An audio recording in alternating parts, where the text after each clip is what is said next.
আজি আহিছিলে আমৈ আৰু তাৱৈ মানে আমাৰ ঘৰলৈ, আৰু এয়া গাখীৰ লৈ আহিছিলে। মই অলপ টেষ্টো কৰিছিলোঁ চাহৰ লগত। চাহ বনাই খাই পিঠা লৈ আহিছিলে কলপাতত, আৰু নিমখ দিয়া পিঠা মই ভালেই পাওঁ আৰু পিঠাটো এভেইলেবল নাথাকে বাৰু সদায়।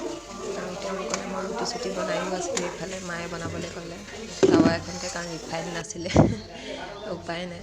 শুকান ৰুটিও নহয় মানে অলপ ঘিউ দি দিওঁ তেনেকৈয়ে বনাইছিলোঁ। আৰু এইপিনে হটকেছত মই থলোঁ, তেল চেল গৰম কৰি মই পটাপট আলু ভাজি আলু ভাজি, আৰু কাৰণ তেওঁলোকে পটাপট যাওঁগৈ বুলি কৈছিলে, ভাত নাখাওঁ বুলি কোৱা কাৰণে ৰুটি আৰু চাহ তেনেকৈয়ে দি বনাইছিলোঁ। আৰু লগতে ডিম এটা আমলেট কৰি তুলিছিলোঁ, আৰু তেনেকৈ পটাপট খুৱাই দিলোঁ। বুলি কোৱা কাৰণে কি কৰিম, দূৰৰ পৰাও আহিছে যিহেতু। চাহ আৰু আলু ভাজি তেনেকৈয়ে খুৱাই পঠাইছিলোঁ। আৰু তেওঁলোকে আমালৈ পিঠা পনা লৈ আহিছিলে, আৰু এইবোৰ মৰম ভাল লাগে আচলতে। গাঁৱৰ মানুহৰ মৰমবিলাক, এইবোৰ পিঠা পনা যে লৈ আহে বহুত ভাল লাগে। আৰু এই টাৱাখনতে মই ডিমটো মানে আমলেট বনাই লৈছোঁ, আৰু দুটা ডিম আমলেট কৰিছিলোঁ, মানে দুজন আছিলে একেলগতে। আৰু তেনেকৈ তেওঁলোকক খুৱাই বুৱাই আজৰি কৰি